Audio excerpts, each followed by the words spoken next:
Stockholm. Sad Boys gang, where young God at? I don't know, I think he's outside. Always hiding, bro. Where is he? My nigga Yan Lin never smile. That nigga don't even blink. That nigga don't play. Travis Scott tweets on Yan Lin. He also appeared in the Frank Ocean's Blonde. Keep a place for me. And even managed to collab with a fucking Playboy Cardi. I've been with designer clothes. I've been fucking designer hoes. He was born, shone the brightest, burned out and rose anew. This is Yan Lin.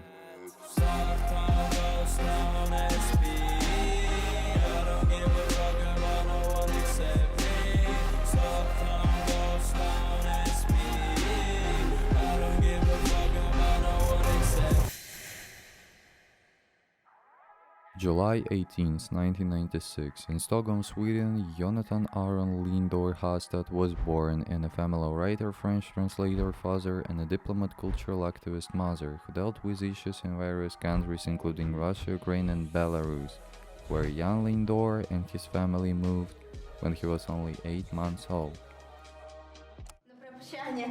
Пока, Дима, пока, Виктор, сиди också. Пока, Дима, пока, Виктор. Идете направо. Young Yonathan used to stomp his little feet in the stairwell. In the early 2000s, Hastad returned to his hometown, where he discovered music as a sing. Since his teenage years, Lin has struggled with melancholy. Did Sweden influence this? He doesn't really know the answer himself. I'm from Stockholm in Sweden, and I don't think it has any effect on my music at all. No. I don't know. Makes So- it more sad, I guess. Yeah. It's a sad country. For his 10th birthday, he gets a couple of 50-cent CDs where everything has started. As a teenager, Yonathan was spending hella time into internet memes and music, often hanging out at the local park where he met Jan Sherman and Young God. Not only his future producers, but real friends to this day. He also spent a lot of time on internet forums, just like every teenager at that time, where he met Blade and the rest of the guys. Eventually, after some changes, they formed two different musical groups, Sad Boys and Gravity Boys. Young Good, producer, Sad Boys. Young Sherman, producer, Sad Boys. Gravity Boys, Echo 2K, producer, rapper, producer, White Armor, rapper, Blade, and Young Lin, Sad Boys. The Gravity Boys also included Starboy Digital, with whom Yan Lin also has a number of joint projects.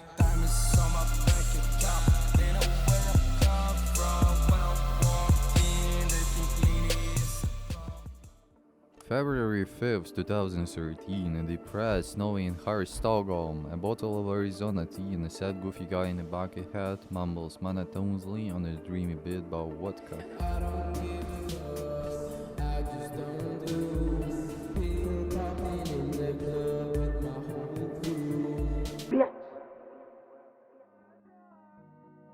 A little later came the legendary and world-recognizable track Ginshin Street 2002 that became tremendously viral and a real cultural phenomenon for a whole generation of listeners. Bitches come and go, bro. But you know I stay. Bitches come and go, bro. But you know I stay. Literally millions of views, cool recognition. Yeah, he was still in high school then, and even worked at the McDonald's at that time. With the money they earned, they bought a microphone and set up a mini studio in the basement of Yonathan's father's house, which he wasn't really happy about. That's where his Appeal Avenger mixtape Unknown Dust were partially recorded. Shawty, I'm at you, things that you ain't ever did. Finna wake up next to you in my crib, cause I'ma make you hurt. I'ma make you hurt. Molecules expand, molecules exist. I'm a molecule, but I stand in the mist. Molecules expand, molecules exist. I'm a molecule, but I stand in the mist. Just in case, hella amount of unreleased songs were recorded there as well that are swinging through the internet, let me know if you want a separate video about this, but we going deeper.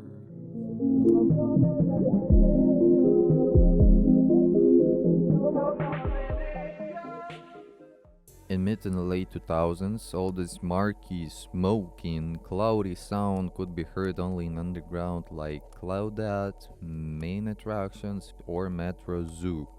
They were the first who had started making something similar, but became mainstream only after those two. Weird Lil B from the South Florida. King of rap, I could bet my money on that. Can't face the facts that a young guy killing shit. And the well-recognizable ASAP Rocky from the Bronx. Mr. Pistol Popper, Blocko locked and loaded. Life's a bitch and she pussy pop. Know why? Cause I got her open. You can say, like, what do they have in common? Behind their distinctive sound was the same man, Clem's Casino.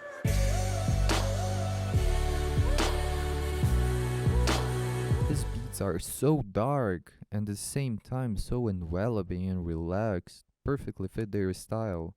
All of these guys are rightfully respected for their foundation, but Lean was the one who pushed the boundaries, blending cloud rap, lo-fi aesthetics and internet culture into something entirely new, with Kyoto and Yoshi Got City. an empire of emotional squads and me cruising in my go-kart. I'm Warhol, I'm Warhol, I'm Wario when I'm in Mario Kart.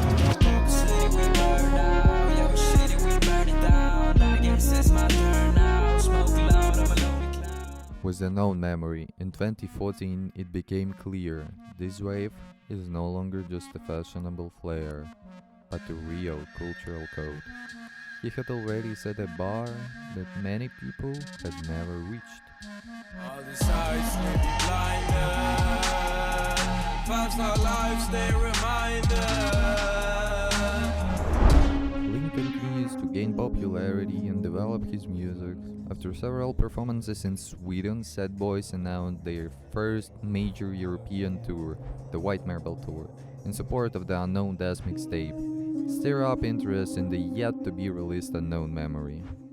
Most of this video were filmed by Echo 2K from Drain Gang, known for his solo album E and the collaborative album Crashed with Blade. Here we can also see Emilio Fagone, another important person in Lean's career, the manager of Sad Boys and Drain Gang since the start of their careers. Sad Boys are almost at the peak of their popularity, now recognized as a cultural force with their addictive sound and unique strangeness that sets them apart from the rest. Baron Alexander Machad, owner of a huge label Hippos in Tanks, where popular artists such as James Ferraro, Inga Copeland and Dean Blunt were recorded there.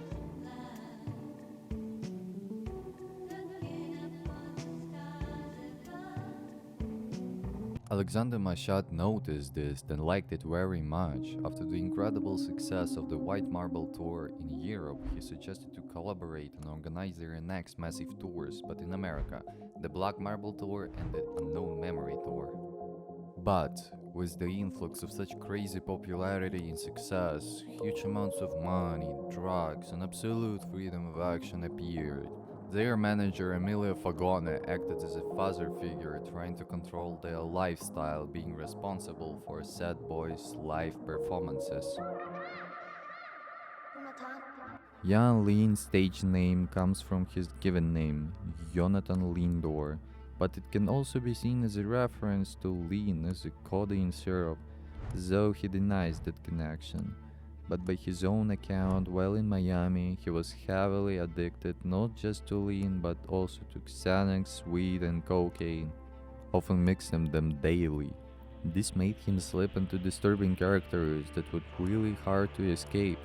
He started dressing like a nurse in a hospital scrubs. He began to carry a knife. Most nights, the drugs kept him up, so he was writing a book on his phone called Heaven, that retold his childhood nightmares about people turning into rats. On April 7, 2015, Baron left Lean and Blade alone in a condo. Lean's nose started bleeding. He checked Snapchat and saw his girlfriend back in Sweden also had a nosebleed. High and overcome by feelings of connectedness, Lean became detached from reality. He started to destroy the condo, throwing furniture and breaking glass. Blade called 911 as Lean bled from the debris. In the hospital, Lean got paranoid by losing his hard drive. After midnight, he managed to call Baron and beg him to bring his files. It was a typically pleasant Miami spring night with a clear sky and nice weather, when High Baron set out with 21-year-old producer Hunter Coleman. He was driving about 100 kilometers per hour when he veered out of his lane, ran to the traffic signal post. The car twisted into the intersection and the engine caught on fire. Stranger rushed in and managed to help Hunter, but Baron was stuck. He died in agony.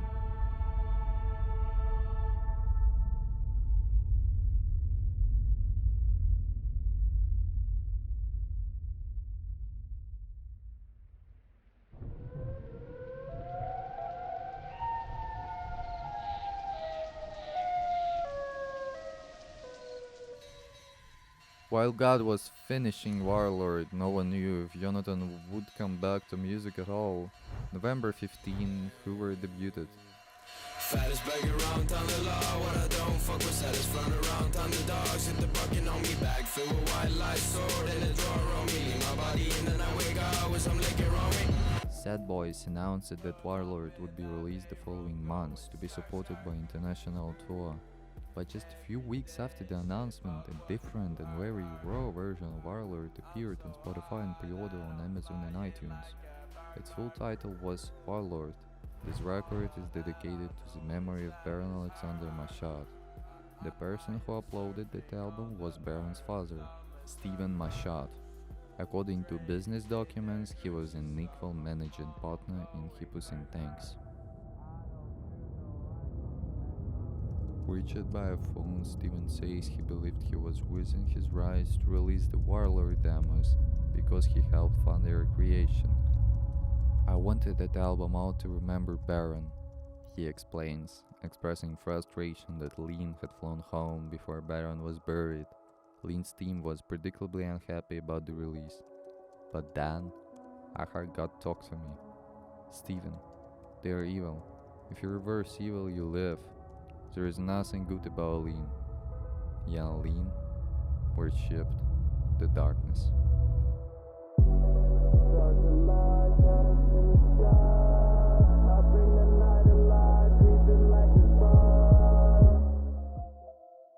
A few months after Lean returned to Sweden, where he had long therapy sessions and was getting back on his feet, he was diagnosed with bipolar disorder.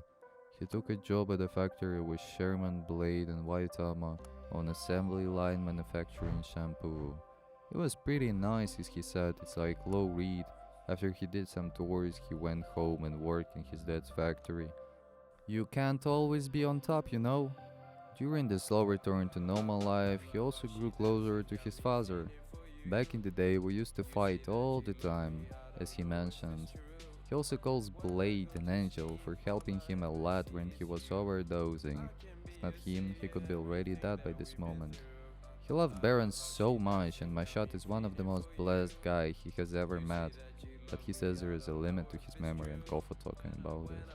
On May 30, 2015, Lean released Roses, produced by Waitama in memory of Baron. On my past, I got roses on my grave.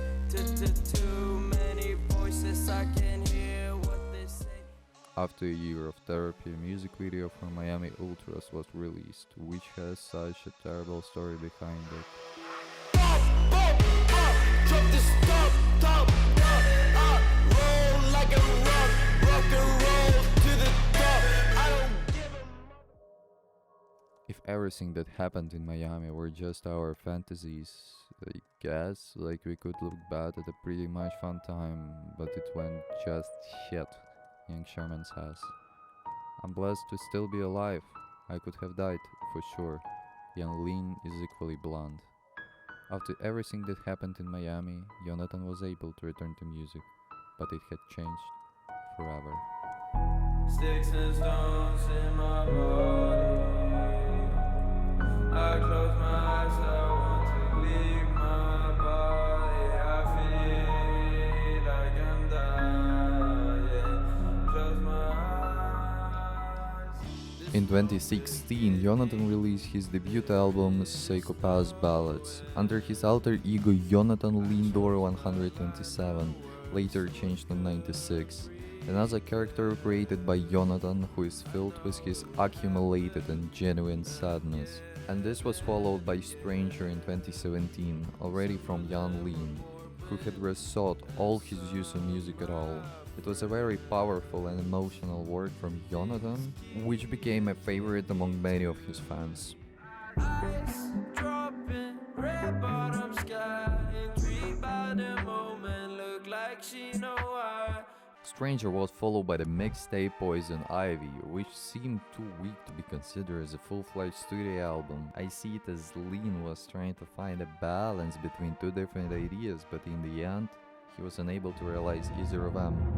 Friday the 13th, you with the maniacs, we the wave makers, this is Navy rap, we both fuck. What I cannot say about Stars, a full-fledged studio album where Yan Lin still wanted to bring back the old sound a little, but continued to experiment, reading about direct condemnation of drugs, and began to open up more emotionally.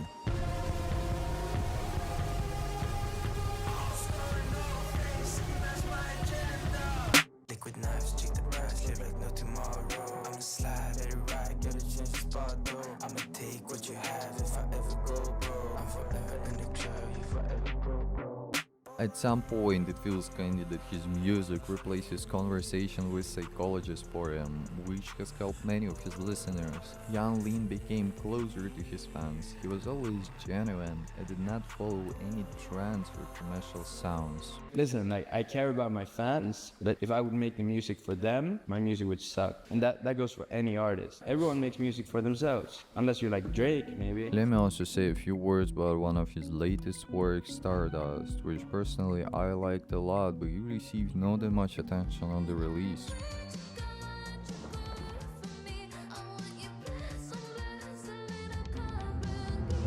This is in a contrast to his joint collaborative album Psychos with Blade. At first glance, it seems like unusual post-punk, but if you listen closely, you can find similarities with his debut works.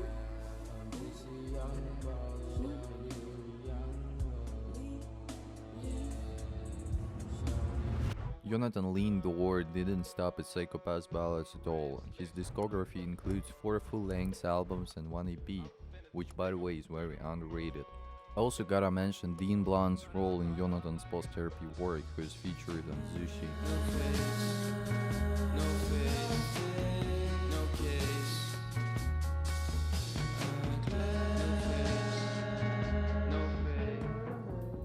Blunt produced Under Heaven, and they had such a great collab that sadly remains underrated, which was released on Yonathan's official YouTube channel and included in Broach's Super Deluxe.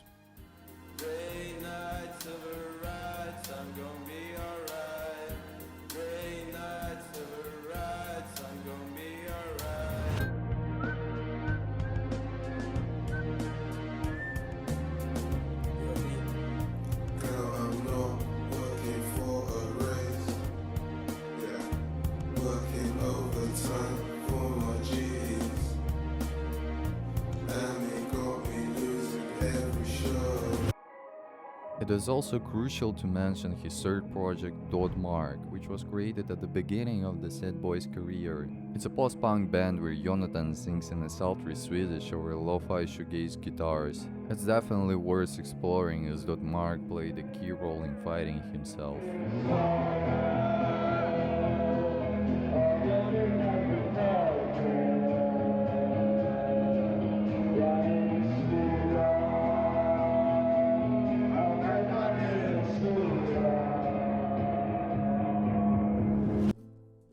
It's really difficult to assert yourself when you come from a country where modesty is a deeply ingrained cultural value.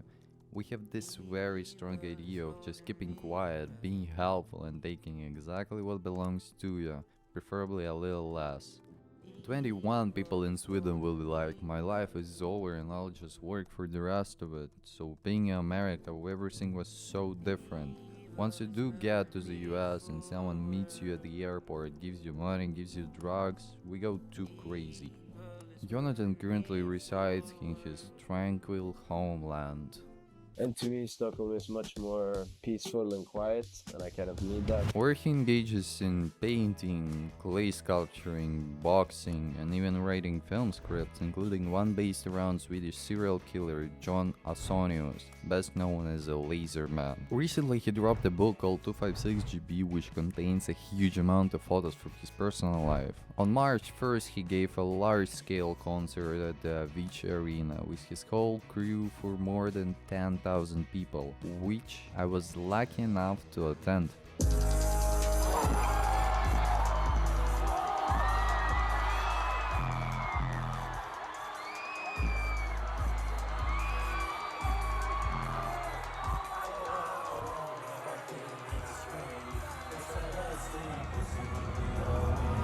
In Sweden, he recorded his latest release, Yonathan. He wanted it to be produced not by his friends like Sherman Gato, White Tama, but by somebody completely new to him. In this way, he was trying to create something radically different, which he did remarkably well. If I live, make it through the night.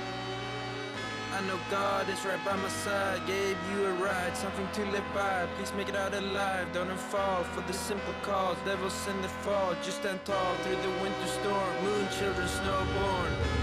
Before the album, on February 21st, Lee releases a Forever Young music video, which holds a funeral for his old lifestyle and self. He sings about going through ups and downs, being reborn like a phoenix from the ashes, or a jaunty yet reached one-note bass line that conjures up a forced march to salvation. In the video, he buries a crown-wearing double of himself in a coffin, waving to a mass of people who have gathered to watch, then just driving away. So a decade ago, Lin was riding a motorcycle across a mud-drenched cemetery, droning balefully about waking up sticky with liquor, hands filled with money and sayings. I actually missed the thrilling sound of that era, but it's sweet to see him coming to peace with his demons, however long that lasts. The party is over. The party is officially over. We need to romanticize like proper good things. Get a couple of kids, move into a cave, stay in the city. Move into a cave? Yes. Why are we yes. moving to the cave? Get into the ground of things. In the very beginning, Yalin was merely an image, a mask Yonathan crafted to embody someone he was not. A vessel stitched from fragments of who he wished to be pieced together from his best parts. It was an escape, a way to do what Yonathan alone could not. But all the time, the mask became the mirror, and in losing himself he found the version of him that was always waiting. Not a persona, but a becoming. It's fun, it happens all the time. When I'm afraid I lose my mind. It's fun, it happens all the time.